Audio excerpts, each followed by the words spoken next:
요즘은 그 차량의 급발진 사고 사례들이 참 많죠. 1990년대까지만 하더라도 급발진 사고 사례들이 크게 없었습니다. 90년대 이후에 이제 자동차 내부에 이제 전자장치가 결합되기 시작하면서부터 급발진 사례의 이제 사고들이 유형이 이제 많이 나타나기 시작했죠. 그거에 대한 이제 사고들이 빈번해지면서 사람들이 이제 차량에 대한 이제 두려움이 이제 생기는 거죠.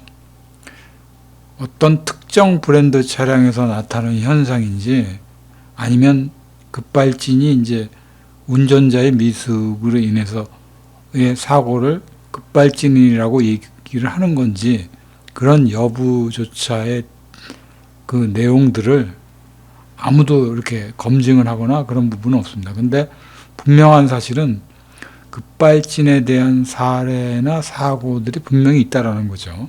있기 때문에 그 부분을 밝혀내긴 해야 되는데 보다 명확하게 밝혀낼 부분들이 이제 검증된 부분이 크게 없는 거죠.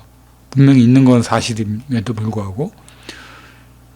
그래서 이제 그거에 대한 여러 가지 요인 중에 이제 몇 가지 사항들을 알아본 것 중에 하나가 이제 컴퓨터 관련된 부품들입니다. 그래서 이제 제가 보는 시각에서의 이제 관점은 다른 게 아니고 이제 컴퓨터 부품이라는 게 이제 열하고 먼지에 굉장히 취약하죠. 그리고 이제 또 하나가 이제 물입니다. 물. 그러니까 습기죠. 습기에 취약한 게 이제 가전제품이면서 컴퓨터에 대한 부품들입니다. 여기에 이제 오류가 생겼을 때에 미치는 영향이라고 보여진다고 봅니다. 제가 봤을 때는. 그래서 무엇보다 중요한 게 이제 최초 운전을 이제 시작할 때가 굉장히 중요하겠죠. 그래서 요즘 차들은 이제 키가 없이 그냥 버튼 형식으로 이제 스마트 버튼이라고 그러죠.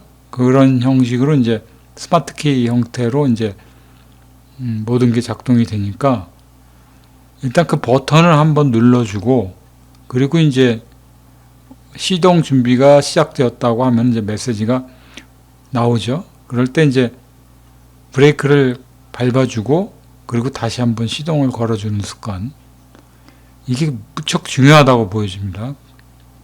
이거를 통해서 또 이제 예열이 들어가야 되는데 요즘같이 이제 겨울철 같은 경우는 이제 오일이 순환이 되는 과정까지가 한 최소 2, 3분 정도 걸리는 것 같습니다. 그래서 마음이 아무리 급하더라도 바로 출발할 거를 염두에 두지 말고 한 3분 정도의 여유를 두고 예열을 한다고 생각을 하고 이제 차량 시동이 켜진 상태에서 준비를 해두는 거죠.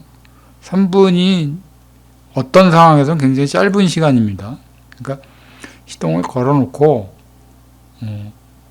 어차피 운행을 하기 전에 주변 상황들을 둘러본다 생각을 하고 준비를 하고 있는 시간이다 생각을 한다면 3분이 굉장히 짧은 시간으로 느껴지는 거니까 그만큼의 시간을 투자함으로 해서 추후에 생길 수 있는 여러 가지 사항들을 미리 이제 예방할 수 있는 거죠. 이렇게 운전을 해주는 게 이제 제일 좋은 방법이라고 알려져 있고 제 개인적으로도 이제 컴퓨터와 관련된 그 부품들이 기기장치에 이제 연동이 돼 있는 거죠. 컴퓨터에 있어서 제일 취약했던 부분들이 뭐냐면 열하고 이제 먼지입니다. 열이 많이 나면 이제 특히 이제 CPU 같은 경우들은 이제 열이 많이 나면 이제 에러가 생기죠. 에러가 생기는데 일반 컴퓨터에서도 이제 100도가 넘어가면 이제 컴퓨터에 에러가 생길 소지가 굉장히 커집니다. 그리고 이제 컴퓨터 부품에 이상이 생길 소지도 있고요. 그리고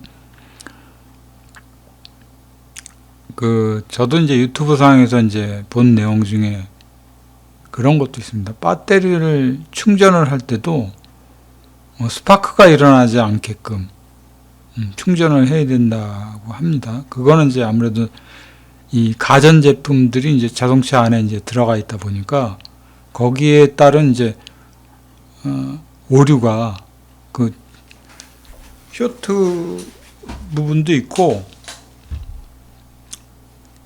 충격에 의해서 이제 그 정기적인 충격에 의해서 가전 전자부품이 손상될 수 있는 우려 때문에라고 보시면 되니까 그렇게 염두에 두시고 이제 그런 거를 상기해서 이제 차량 관리를 해준다고 하면은 급발진에 대한 거를 한 8, 90% 정도는 예방할 수 있지 않을까 하는 생각입니다. 그리고 이제 유튜브 상에서도 이제 차량 전문가들이 해주는 얘기들 중에도 그런 부분들이 괜히 많이 있습니다. 저도 개인적으로 이제 컴퓨터에 대한 관련된 부품들에 대한 취약 부분을 알기 때문에 이런 부분들하고 이제 생각을 해보게 되면은 거의 맞는 얘기인 것 같습니다. 그리고 차량을 세차를 해줄 때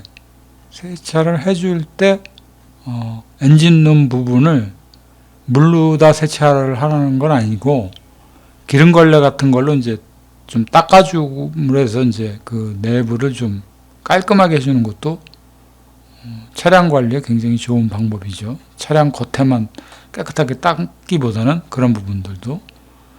그래서 그렇게만 관리를 해주면은 급발진에 대한 부분은 어느 정도 예방 효과가 있지 않을까 하는 생각을 해보게 됩니다. 그리고 이제 이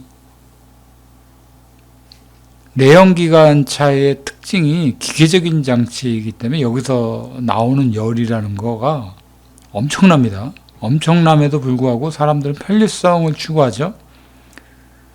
근데 이런 전자부품하고 연동이 되어 있습니다.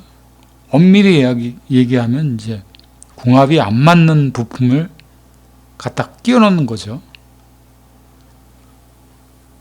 그렇기 때문에 이제 이 오작동이 일어날 확률도 없지 않아 있다는 거죠.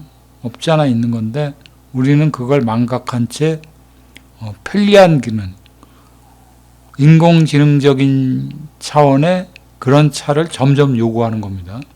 적당히 기계적인 요소를 받아들이면서 생활을 한다라고 생각하면 자동차에 오류는 없다고 보여집니다. 아무래도 이제 이런 전자부품적인 부분들이 들어가 있음으로 해서 큰 문제가 생기는 거죠. 그래서 항상 주의해야 될 거는 이제 시동을 걸 때 하고, 시동을 걸 때 이제 브레이크를 처음부터 밟아서 시동키를 바로 시동을 걸어주기보다는,